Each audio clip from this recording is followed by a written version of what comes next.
Welcome to the Naked Podcaster, Naked at Noon. I'm your host, Jen Taylor. I'd like to thank NGBN Carson City TV for hosting the Naked Podcaster. Download the NGBN.TV app anywhere you can download an app, TV, or mobile device and catch all the episodes of the Naked Podcaster live and on demand. If you're looking for group coaching, one-on-one NLP coaching, or you want to have a super fun speaker join your conference, head over to my website, momof18.com, and get in touch with me. You can sign up for a 30-minute free strategy session to see if we are a great fit. There's also a lot of free information on my website. There's a free quiz on my landing page designed to reinvent, rediscover, or remember what gives you purpose, passion, and drive. A comprehensive how to start a podcast PDF on my podcast page, and a free PDF copy of my book, Hello, My Name is Warrior Princess, on my book page. So check it out at momof18.com. We've had amazing sponsors, and if you're interested in being a sponsor or an advertiser, just reach out. I'm so excited today. I have with me Doug Lawrence in Canada. Doug, how are you doing today?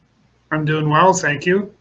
I'm really excited. This is going to be a really fun interview, I think. Your website is talentc.ca. We'll have all of that information in the show notes to get in touch with you. But jump in and tell me all about what Talent C is. So, gosh, Talent C started formally, I guess, back in 2009. I was doing a bunch of stuff, not really sure what it was, but I was doing some things that I guess now we would call mentoring, working with university students, job coaching them, and the relationship morphed itself from a job coaching one into a mentoring relationship. And they were actually the ones that started me in the direction that I ended up going. They started to do referrals, so they would refer me to somebody else and, get a hold of Doug, he'll help you. And at the end of the day, they said, we can't afford to pay you, but I'm sure somebody else, somebody could. And so I thought, I think there's something here. So I did some research and launched Talent C as we know it today in 2010. And it basically, the best way for me to describe it is that Talent C is a organization that is focused purely on mentoring. So nothing but mentoring. I dabbled in some stuff before, a little bit, but at the end of the day, my calling is mentoring, and that's what Talent C is all about. I love so on the page about your mission is to make you successful. Results and making you successful. And you tell a story about a woman with a resume. Yeah. So I'm kind of curious how often situations like this happen where people are doing a lot of legwork and not getting result and wondering why. So, and I'll use there was actually a couple examples, but the one that seems to stick out the most in my mind is a young lady that was actually referred to me by another mentor who said, I just, I can't seem to get through. I don't know what I'm not doing or what I am doing. So would you mind meeting with this person? And so I did. I set up a meeting to meet with them. And as soon as we actually were going to meet in a coffee shop, and as soon as they walked through the door, I went, oh my goodness, here's somebody who is, suffering from self-esteem, self-confidence, self-doubt, all of that. And the funny part of it is not, it's really not that funny, but is the fact that when they take their resume and they hand you their resume, all that negative energy that they've got captured inside of them speaks through that resume. And I went, oh my goodness, tell me how many interviews you've had in the last 6 months. Well, none. And you happen to, what are your job prospects? Well, really not that great. And so we spent some time together, and we did some different tips and techniques. Like one of the ones I love to use is the yellow Post-it notes on the bathroom mirror to be able to say, I am a great person. I can do great things. And that's what we did. And she was able to then kind of do a complete makeover, and she ended up getting a job here in the city, and eventually has, because of her capabilities and her willingness to work, now that she has confidence, she's now working at head office in Ontario. So, that was probably one of my better examples of, somebody struggling with trying to find work and not understanding why they're not being successful. You mentor organizations and individuals. So talk to me a little bit. I mean, I think most of our listeners will be interested in individuals, but I really want to look at the organizations. Tell me what that's like. Yeah, so typically what that involves is a couple different things, probably three main things right now. The first is the idea of mentoring being part of the culture of the organization. So I'll work with organizations. I'll do a culture assessment to determine whether the organization is even mentor ready to implement a mentoring program. The second is, to be able to work with some of their employees. One of the services I offer is mentoring versus termination. So if you're actually thinking of terminating your employee, let me spend 5 hours with them, and we should see some change in behavior and some positive results that'll give you back your productive employee at the end of those 5 sessions. So wow, that's incredible. So really working, do you do team building? Okay. Yeah, actually what I call it, it's basically a mentoring circle is what I refer to it as. And with a mentoring circle, I facilitate a dialogue amongst, say, 6 to 10 people, and they all come to the table with some challenges or problems that they're dealing with. And collectively, as a group, we work our way through it, and I'm just their guide. I know the questions to ask, to pose, in order to help facilitate, the critical thinking that needs to happen in order to resolve some of those issues. Also, I know when you're working with a corporation, not only eliminating turnover, but having people that come on, getting them productive much more quickly too. I mean, I would think you actually train someone in the organization to become a mentor. Am I correct? Yeah. Yes. Yeah. So there's a couple different things. So the implementation of a mentoring program. So, and that can be a combination of formal and informal mentoring, but we also train people on how to become, or I train people on how to become, an effective mentor. So we give you the tools and techniques that you need to have in your mentoring toolbox in order to be able to make a difference in someone's life, to be able to help that disengaged employee become engaged, to be able to, help, somebody who's struggling with confidence in the workplace, to be able to help with that. And what's important today more than anything else is working with the organization and some of its people to deal with mental health and, post-traumatic stress, all of those things, because organizations today aren't really doing a great job of that sort of stuff. Oh, I hadn't even thought about that, considered that. That's pretty incredible. You have resources here. You have a way for like, if you speak, you have resources. You do the certification of mentors, and then the mentoring for individuals and corporations or companies. Tell me a little bit about the blog, the resources, you're speaking, and then you have a book. And if you're on the homepage of the website and you go down, it's the bottom right, you can, which I bought and I will read, I'm excited about. I love to do that. So there's a lot of things that I want to cover here that you do on top of what we've already discussed.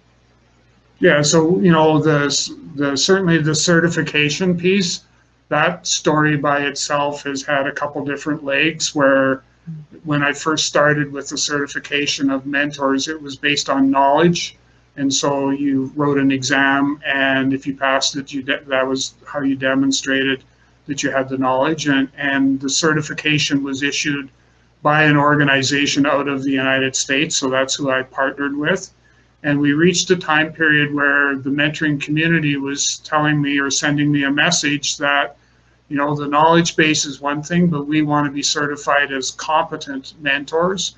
And so as a result of that, I ended up partnering with a chap by the name of Dr. Stephen Hobbs in Alberta. And he's a a guru when it comes to international standards, organization criteria, and all that, and with the certification in general. So he and I have since joined forces to provide now what is a certification process for people to be certified competent as a mentor. So, we've definitely got the certification piece, and I think you had touched on the speaking part. I've Yeah. spoke, yeah, I've spoke, at a number of different conferences, whether they be human resources or, you know, various industries. I'm not an industry specific sort of person. I speak wherever the need is, and I usually tell the story about, the gift of mentoring and how mentoring can make a difference, in someone's life if it's done in an effective manner. So, we've got all of those things. And then, I've I published the book, The Gift of Mentoring, in 2014. And the book is, it's kind of one of those things where I looked around. I think it was 3 different people that kept saying, a little bit of a push, and Doug, you need to go write a book. You got to write a book. And I'm kind of going, yeah, I'm not really that. No, I don't think so. And then they said, no, listen to us. You have to write this book. You've got to get it written. And so based on the pushing and stuff that I was getting, I did write the book, The Gift of Mentoring, with the idea in mind of using that as a vehicle to get the message out there about how powerful, how much you can get from a mentoring relationship. And it wasn't for me, it was more so about making sure that I could get those books into the hands of people that were trying to make a difference, or who wanted somebody to make a difference for them. Because a lot of the other books that are out there are very academically focused, and where the one that I've written is very, it's from a practical aspect. So it's from, it would be, what's the best way for me to describe it? Yeah, practical, I guess, the practical aspect of mentoring. It's taking the process and concepts and putting them into practice within different situations.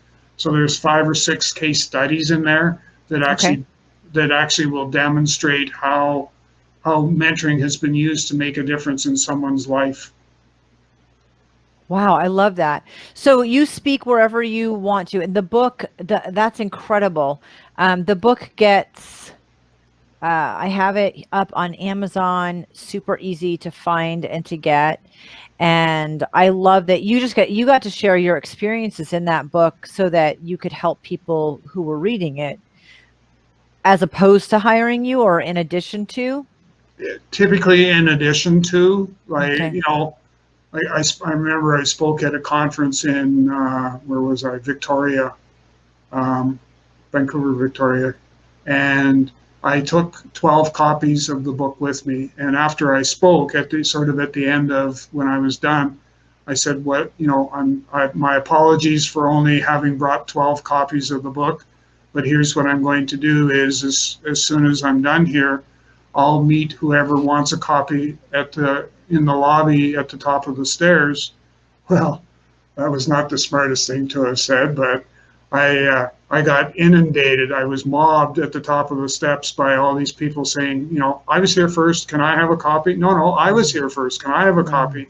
And I gave away 20 copies, and I had such great feedback from people that read it, even to the point where I've had people say that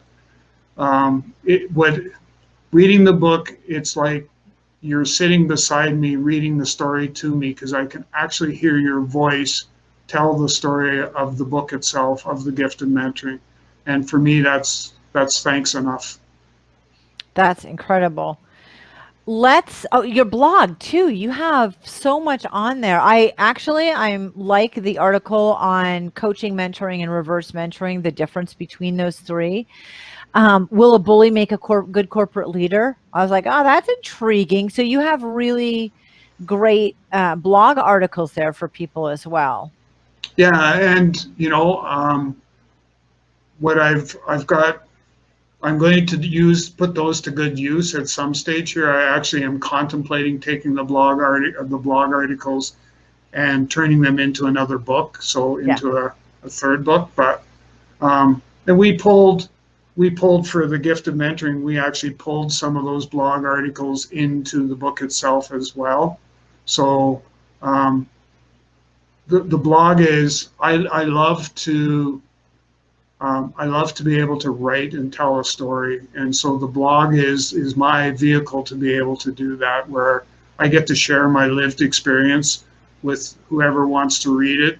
And sometimes there's some really good little kernels or nuggets of information in there that could make a difference in someone's life. And so to be able to share that is such a powerful thing. But yeah, the blog is certainly a passion of mine. I'm posting stuff on some other sites as well, but the blog is my home base, so to speak. I love it. Let's take a trip back in time, shall we? I know you're in Canada. Okay. That's it. Okay. That's all I've got. So let's go back in time at your story, because I am super intrigued by it. Okay. Where do you want to start off in your story? Saskatchewan farm boy. Grew up with, my father was an alcoholic, and so I had to, that's shaped, to some extent, that shaped how, whether I liked it or not, I guess that shaped how things evolved for me from a life perspective. I joined the Royal Canadian Mounted Police in 1974 and spent just about 25 years in the force.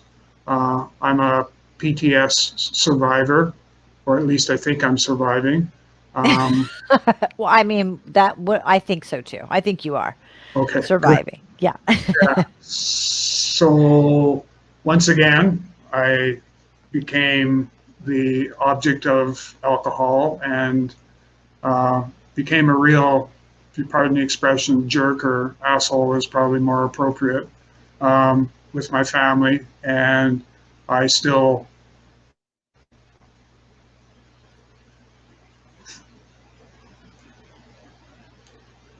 I still think to this day that I'm truly blessed that they stuck around. Um, I certainly, if it would have been me, I probably wouldn't have. I would have, I'd have taken off. But I was I was a class A jerk. Um, Combination of the, obviously the mental well-being, but also the alcohol was the crutch that I ended up leaning on in a couple different times. And people don't deserve to be treated like that. So,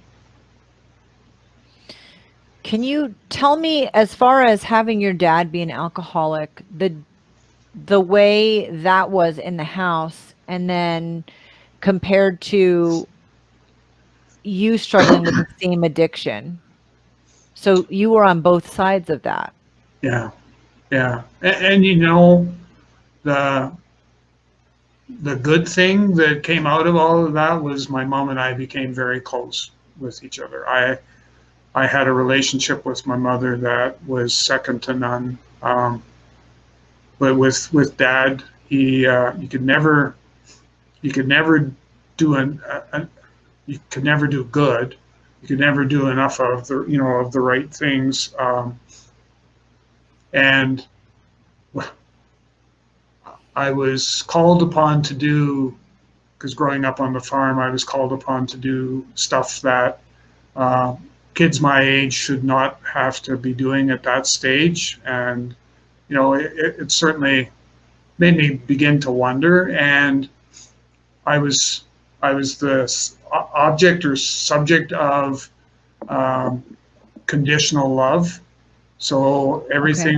everything was about keeping score, so to speak. Is, well, I've done this and this and this for you, so therefore you should do something for me, so to speak. And um, I've always, since that time period, I've always tried with with my family to make sure that it was not conditional love, but it was unconditional. And you know, you'd walk through hot coals, crawl over broken glass, you do whatever it took in order to help them be happy.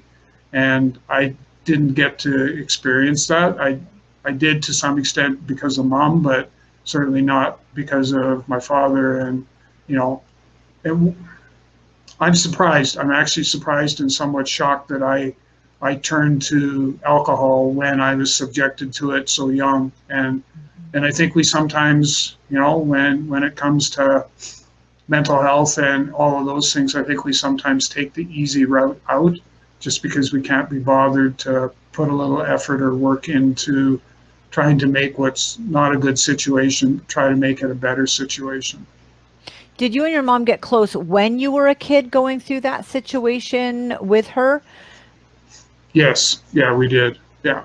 Okay. Mom and I we used to bale straw. And so mom would drive the tractor and I'd ride on what we called the slip on the back where we'd stack the straw bales, and then I'd take a crowbar and pry them off and stuff like that. And I can still to this very day remember mom popping the clutch on the tractor and me going over tea kettle off the back of the slip and her feeling all so bad and stuff. And I just said, it's okay, mom. And under my breath, I'm saying, I know it's going to happen again, but it's okay. And sure enough, you know, get set to go again, and she'd pop the clutch, and away I'd go tumbling off the back end. But, you know, that was stuff like that was part of my upbringing. Those are the memories that, you know, you retain. And those are the experiences that you kind of, you know, we can do so much together versus, you know, I'm going to do this on my own, so to speak. And there were no other siblings? I had a younger brother, yes. Okay, but you guys banded together kind of like survivors in this house. You know, and that's a good way to describe it. Yeah, Okay. that's a real good way to describe it. Were you close to your younger sibling?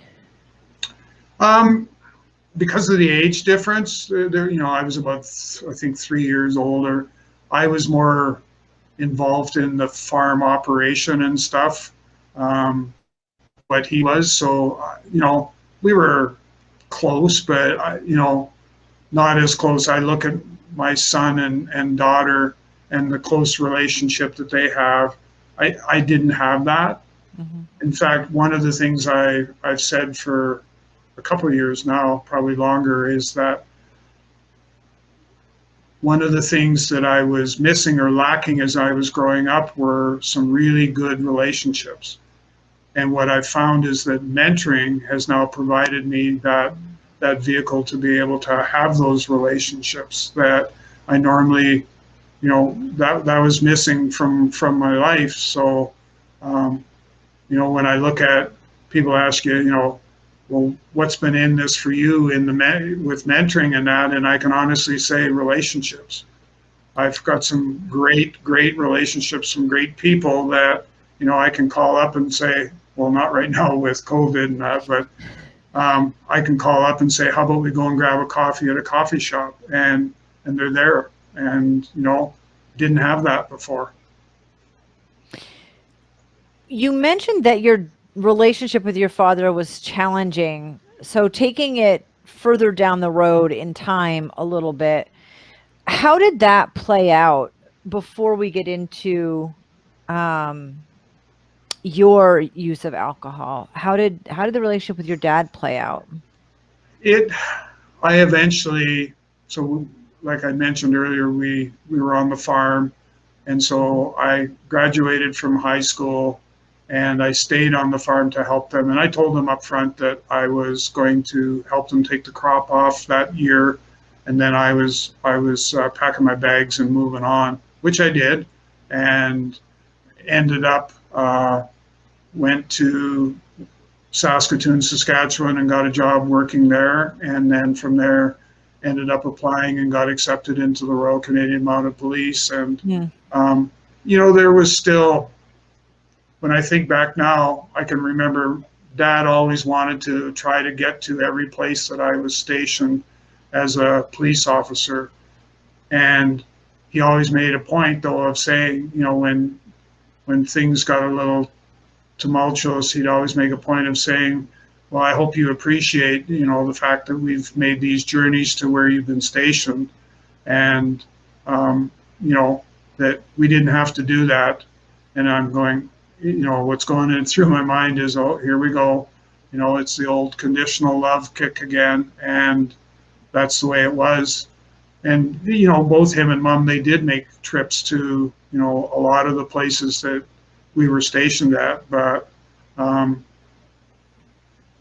you don't need to hold that over me as kind of, as a bit of a, well, not, I guess ransom is the only word that jumps to mind, but, it should have been done because we want to see where you are and we want to be part of, your life going forward and stuff like that, not because we're keeping score of how many places we've been to. And then are both of your parents, are neither of your parents alive anymore? No, they both passed. Okay. Yeah. So what happened with your dad? Because I have bullet points, so I know that there's a situation that happened with your dad. And why did that go like you wanted it to? Oh, yeah. Okay. No. So and I'm not sure if you're talking about when he passed, but that is, so I ended up, I got wind that he was ill and passing. He hadn't told me himself, and I got wind of that actually from his wife, who would now be it was his second wife. And so let me know that his health was suffering. He had cancer. He was probably didn't have much longer to live, and didn't want to see me because I said, well, I'll hop in my vehicle and I'll drive to where he was living. And he basically didn't want to see me or anything like that. So I thought, well, I'm going to call him and talk to him. And so I called him, and I basically, in the call, I apologized for not being the son that he probably wanted, because him and I, we butted heads a lot when it came to the relationship that we had or didn't have.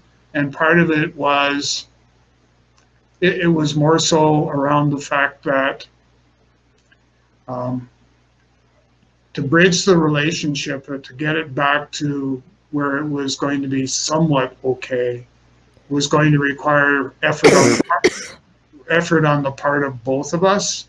And what it meant was, from my perspective, was that it couldn't go back to the way it used to be, which was my way or the highway sort of atmosphere. This was more so about the idea of meeting each other halfway. And when I made the apology, and he basically had said that, you're certainly putting a lot of extra stress on me at this particular time. I can't answer you, and I need a couple weeks to think about it.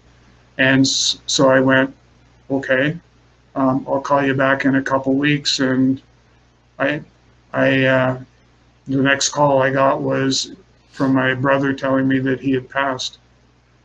So, when you start, so there's a great mentoring opportunity for somebody where, how would you deal with that particular situation? And I tell people who have experienced similar things, at the end of the day, if you can ask yourself the question, have I done everything that I possibly could to try to make this work? And if the answer to that is yes, then you need to move on. But if the answer is no, then you need to start to ask yourself some questions about, well, what could have I done differently? And at what time point in that relationship, or whatever you want to call it, what could have I done differently in order to be able to change the outcome? And for me personally, it was the aspect of I'd gone halfway already. I was standing at the halfway marker, kind of waiting, and he wasn't, God bless him, he wasn't willing to take those extra steps. And so I'm okay with that. That's a tough one, huh? Yeah, yeah. Yeah. You have extended family also. Did you have grandparents and stuff living around there? Was there extended family involved in the farm or in your life? Yeah, my one grandmother lived about 18 miles away, and my grandmother on my dad's side actually lived in the farmhouse as well, and not in the farmyard as well. So she had her own house and stuff, and then we had our place on in the same farmyard. Was that great? It was certainly good for me to be able to have a great relationship with my grandmother, and play crokinole on Sundays, and Sunday dinners and or noon meals, I guess it was, um, to be able to have that relationship. That part, was good. And I guess on a negative side, I suppose, was that because we lived right there, we had to do the bulk of the chores and stuff like that, the farm chores and stuff. Instead of it maybe being shared and stuff like that. So, because my dad's brother and his family lived about a mile to the north of where we lived, and it was the two brothers had the farm together. So, yeah, would I do it again?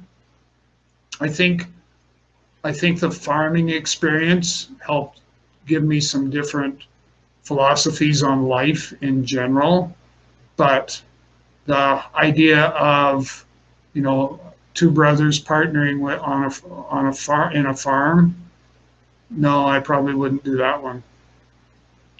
You mentioned mental health. You've mentioned that a couple times in relation to yourself. And before I want to get in that, I know when you sent me the email, you said that you had a grandfather that suffered from mental health challenges. Were you old enough to understand that or remember that? No, he took his own life when I was probably, I think, 3 or 4 years of age, Okay. and it was kept a secret for a long period of time. And it was finally, I think, after I moved back here and was having a conversation with my parents, that the cat was let out of the bag to say, yes, your grandfather took his own life. Um, and what was, when you think of how times have changed, the local community where we lived, there was a cemetery there, and they wouldn't allow him to be buried because he had taken his own life. Oh, So, yeah. right, so we had to he ended up being buried in another small. It's a city now. In a small city that was about 18 to 20 miles away. So that's where he ended up being buried. That was a huge thing in the Catholic Church. Oh, yeah. Yeah, huge. Wow, that's incredible. Okay, so let's move forward. You move out finally, and you join the Royal Canadian Mounted Police. And you spent 25 years in law enforcement. That, Correct. and then I want to relate that because of the mental health thing. Your own PTSD and you didn't even realize until you did your own research regarding mentoring and mental health. And so I'd love to know about your experience on the police force and what created the PTSD and how you recognized it. Well, I think I didn't recognize it until now, like you had mentioned with the research and that. Yeah. I I I had no clue. I absolutely did not have a clue that that's what it was. I just thought, some of the, I guess, the demented, sick behavior that we had to utilize in order to get through some of the stuff. I just thought everybody does that, and um, that's not the case. And some of the experiences that I have, they're certainly not for anybody who is of the weak of mind, because some of them were pretty grotesque, and some of the things we had to do to you know to make things happen are not things that I'm necessarily proud of today, but at the particular time point, that was what I had to deal with. So, um, So it's basically just coping due to the experience you had in law enforcement. yeah, yeah. It, that's probably the easiest way for us to describe it is that yes, it was what are the coping mechanisms that I'm going to use in order to be able to to get through this. And sometimes it was sick humor was some of it, and a lot of the times it was it was alcohol. And you'd finish your shift and you'd come home, and you know and this was when I was single, was when it was quite noticeable, was you'd grab a bottle of whiskey and throw the lid away, and you'd sit there and drink until you thought you fixed the problem, but you actually all you'd done is make it worse. Right. So you know it, and then just trying to figure out how am I going to get through that, um, and be able to make that actually work was probably a big, one of the biggest challenges that I faced was how am I going to get through all of this, on top of it all. And I know, going through when I was courting my wife in northern BC, and us being separated for a period of time and stuff like that, because she had to go back home and I had to stay where I was and stuff like that. And the stuff that we had to work through, and the sense or the feeling of depression because you were separated and you didn't have that person that you could lean on. So you come home and that the trailer would be empty, um, as it had been before I met her. And I got to experience what it was like to actually have somebody around that you could say, this is how I feel. Is that normal behavior? And to not have that, we both did actually, we both went through some times of, depression, and obviously a lot of, mental health, even to the point of, at some stage, rightly or wrongly, talking about, if we can't get together soon, that sort of thing, that, maybe we'll have to end this in an unpleasant way. And, I think, gosh, how could I even begin to think like that? And because, you have so much to offer to other people that, all you need to be able to do is to have somebody that can listen and hear, what it is that you're experiencing. And even that sometimes is all we really needed to have, was just somebody to listen and hear. And, I didn't always have that. Your relationship with her, it sounds like you let her know pretty early on about the alcoholism, about what you didn't know was PTSD at the time, Yeah. but the issues that you were going through. And did that almost create a unique sort of, um, I don't know what the right word is, dysfunction or mental health issue between the two of you in the beginning, or did it end up helping? It actually made us stronger. Okay. And the, if there was any advice that I could give to any couple, it's, for Pete's sakes, communicate. Yeah. And don't, when I'm working with people today, and we end up having a conversation about relationships, and I always try to drive home, you need to make sure that you're communicating with each other. And sometimes, it may very well mean, one of my favorite sayings is, that's not the hill I want to die on. And so, compromise and have the conversations, have the discussions about, you know, this is how I feel. When you said what you said, this is how it made me feel. Or, I really don't feel like going over to the Joneses tonight. Are you okay with that? Can we maybe stay home and just spend some time together? Have the conversation and make sure that you know, you share how you feel, and you get that on the table at a very early start in the relationship.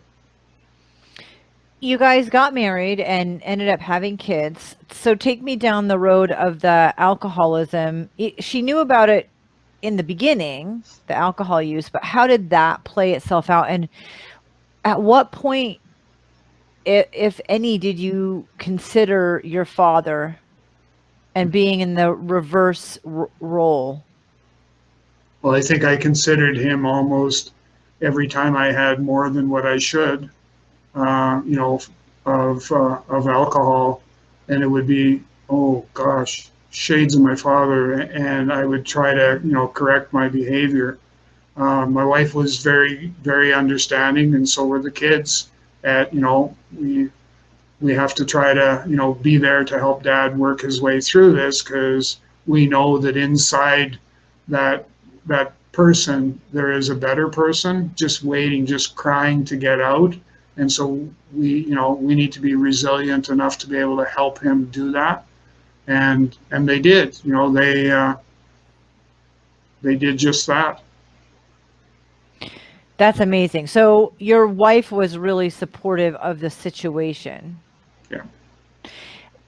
At what point did you decide that it needed to end, or that there needed to be intervention? Was there therapy? What did the two of you go through, and what about the kids? You know, I think it was more so about us coming back to that common place of we needed to communicate. And we had some really long conversations where we talked about, is this the type of relationship that we want, one that's infused by alcohol? And we didn't. We didn't want that. So there had to be changes made. And and it's not, when I think of where I am today, the solutions that we had proposed were not necessarily for the long term. They would probably buy us, you know, time, and we'd have to revisit the relationship again to sort of say, okay, you know, we're back repeating or I'm back repeating what got us, you know, where we questioned our relationship, what got us to that point, and I don't want that. So we ended up, you know, sort of rejigging everything and getting back on track so that the relationship became stronger as a result of that. That's incredible. And what about the kids? And your wife didn't struggle with alcohol use then? No. Okay. So what about the kids and the relationship and what they saw, how they have felt? You know, what I see today, and is that the relationship that I know that I have with both my son and daughter is one that's exceptionally strong today. You know, we're going through some tough times right now, and they're there to help support me. So my wife passed away on the 6th of February from cancer. So we've been Holy cow, Doug. Yeah, so we've been, you know, working our way through that, and my son and daughter, you know, and, you know, my daughter-in-law and some close personal friends and my son-in-law, everybody has come together. When you want people to be steadfast and true in a relationship, that's the example of what I'm exposed to right now, is everybody's there for everybody. And, you know, it's been such a blessing to see. So yeah, I'm seeing the side that I knew of both my son and daughter. I knew it was there, and now it's actually starting to show. You're less than a month from losing your wife. I am so sorry. I had no idea. Oh, well, thank you for that. This is therapeutic for me anyhow, so this is good. And I'm still glad that we had the opportunity to have the conversation, because I think I find that with a lot of people, when it comes to dealing with grief and trauma, that we love to keep it bottled up inside because it's too painful to talk. I can tell you that I'll talk your ear off if you give me the chance, just because it helps me feel that much better as a result of that. But Well, thank you've you. come to the right place. Yeah. We're definitely going to visit this. I want Okay. to know about the PTSD. Did you and your wife discover this together? Did it make a lot of things click into place for you? What did you do for yourself to get through it at the time? Because it sounds like the two of you had this great relationship where she really supported you and worked on things and wanted to move forward through them. Yeah. I think that the PTS we didn't know is kind of like my mentoring story, right? Is I'm doing things that people keep asking me to do more of, but I don't know what it's called, and it took some time for me to finally realize that what I'm doing and what my calling is mentoring. And it's kind of the same sort of thing with the post-traumatic stress, is that um, it was taking place and going on. We didn't know what it was, and it was only, actually, to be truthfully honest, it was only once I started to do my research on post-traumatic stress and the mental health mentor and the material that I'm going to use for my second book on mentoring and mental health. It wasn't until we started to have those conversations, and she was as much a part of that journey as what I was, because that's part of what we evolved to over time, was that we're in this together. We're going to take this wherever it may end up. We're taking it together. And so she understood. I can remember numerous coach conversations where, now I understand why you behaved the way you did. And now I understand this, and now I understand that. And it was, because we had that open line of communication. We were able to work our way through it. And I went, I'm really, truly sorry for how I behaved. That's a tough thing to look in the mirror and have that conversation with, even more difficult with the person that you love like that. And I'm different maybe, but I found that having the conversation with my wife was probably one of the easier things to do. Hmm. And I think a large part of that is because that was the premise that our relationship was built on. If I can't talk to you, then what are we doing here, right? And Right. we had those conversations. We always did, and we used to tell other people, take the time to have the conversation, and just remember that there's going to be times when that's not a hill you want to die on, and you just need to work your way through it, because at the end of that journey is this beautiful rainbow that you're going to absolutely love, because you will have taken the time to work your way through it.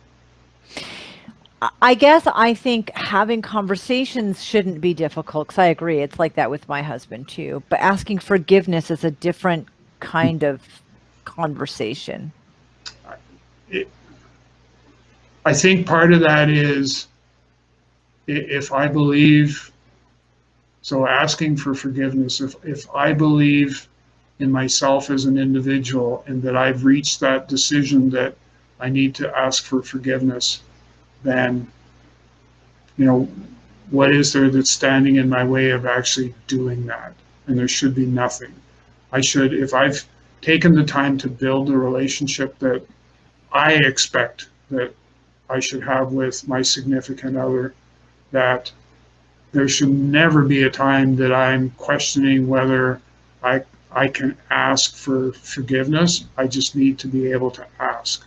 And the other part of that is, what precipitated, or what got us to the place where I have to ask for forgiveness? What did I do that I need to be able to, I feel that I have to ask that question? And, a lot of times, if we can deal with that before we have to ask that other question, then that's just going to strengthen the relationship just that much further. I know in the beginning of our conversation about the struggles, you were a little emotional about the things that you felt you put your family through. So I wasn't sure what was difficult in that situation for you. If it was the conversation and the forgiveness, or coming to terms with it on your own. So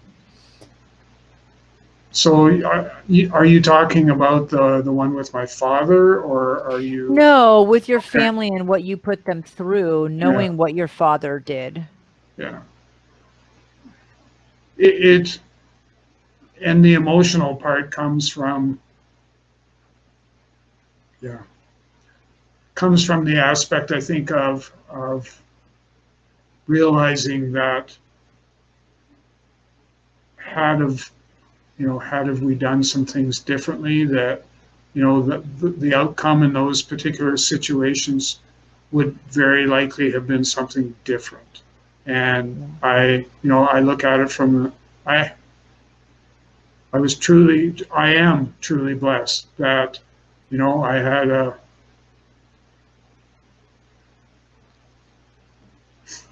supportive wife and two children that recognized, like I had said earlier, that inside that shell of a person is a better person, and we just have to help them come out of that shell and be part of our family, to be, Yeah. yeah. You said that she passed away of cancer less than a month ago. Yeah. Uh, how different was it for you to be able to be there for her to what I'm imagining was a pretty difficult time? It was, I was glad that I was able to be there. And she was hospitalized diagnosed on the 7th of December and passed on the 6th of February. And so Wow. she was, for the most part, with the exception of a short period where we actually got to have her here at home, she was, for the most part, in the hospital. And, you know,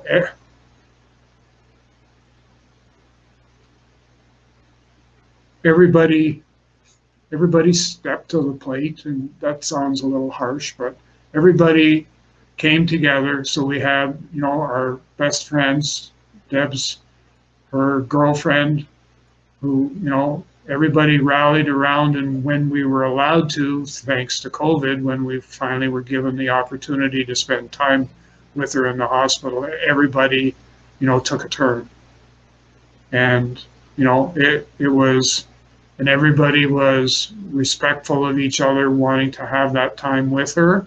And, we juggled the schedules around, but there was always somebody on our side. That's amazing. I want to end on a high note like I always do. Back at your website, we've gotten to know you a lot, and I am so grateful for that. Let me know. Well, I have a couple questions about this. So, with everything you've gone through in your life, and now helping other people, is there one, are there a couple issues that come up predominantly? You mentioned confidence and self-esteem before, even showing up on the resume. Are there are there a short list of things that are very, very common in mentorship? Well, what I'm seeing now is definitely the whole self-esteem, self-confidence, self-doubt, self-worth, all of those. Those are definitely things that I can usually pick up on relatively quickly. But the other one that is, and I'm at a point now where I'm actually getting ready to publish another blog article, Mental Health: The Silent Pandemic. And so for me, what I'm starting to see is more and more people experiencing mental health symptoms where we maybe weren't as aware of that before, but we certainly are now. And now's the time that we need to sort of, a call to action is, now's the time that we need to be able to step forward and provide those people with the help and, the support structure that they need to begin that healing journey that they're probably just wanting to get started. So yeah, I would have to say it would be those two things primarily. There's lots of other things that that we touch on, or that I touch on with people in a mentoring relationship. I'm a huge proponent of focusing on the personal growth side before I target the professional development side, so their Mhm. career and all that stuff. Because if we can't get to some common ground with how you are as a person, we're not going to be able to get you anywhere career-wise. So those would be the main ones. Who's your ideal client? Where are they at and what do they want? All of them. I mean, recognizing and getting help for mental health is enormous in and of Yeah. itself. So, I've worked with all kinds of, I think I counted it here, probably a couple months ago now, but I think I've worked in 32 or 35 different industries where I've gone in and worked with employees and leaders in the organization. And I've gone in there without industry specific experience. And one of my favorite sayings is industry specific experience is a nice to have, not a need to have. And I'll go in and I use that as my way to learn stuff about the company, about the person as a whole, simply because I'll ask a whole bunch of questions. yeah. I'm going to throw something out that is a personal belief statement for me, and you can see if it resonates with you. I think one thing that people really lack that we crave and we don't recognize is being seen, really being seen for who we are. And so I'm guessing that that's your experience also. Yes, it is. Yeah. Yeah. People, and it's almost like coming out of the closet, so to speak, but people need to take that step out and sort of, and part of what we do with mentoring is we help you become that much better of a person. Because I like to see people, I like to tell a story about a young lady that I was mentoring, and I describe her in the beginning as that person that if they walked into a room that had poor lighting, you wouldn't see her at all. She would be just covered in the darkness of that light or lack of light. And after she spent some time and we went through and we basically did a makeover, number one, in her believing who she was, but also much to her husband's demise, I convinced her to go, and maybe pick up a couple different articles of clothing that would speak to who she was as a person. And I said, you're going to find that what's going to happen is you're going to walk into a room, the new you will walk into a room. And I said, they can leave the lights off because you're going to glow and shine so much that you're going to provide your own light in that room. And she did just that. And so we need more of that. That's a great place to thank you for being here today. I am so grateful that you shared your story and that you trusted me to hold space for you while you did that. Thank you so much, Doug. Yeah, well, thank you so much for this opportunity. Absolutely.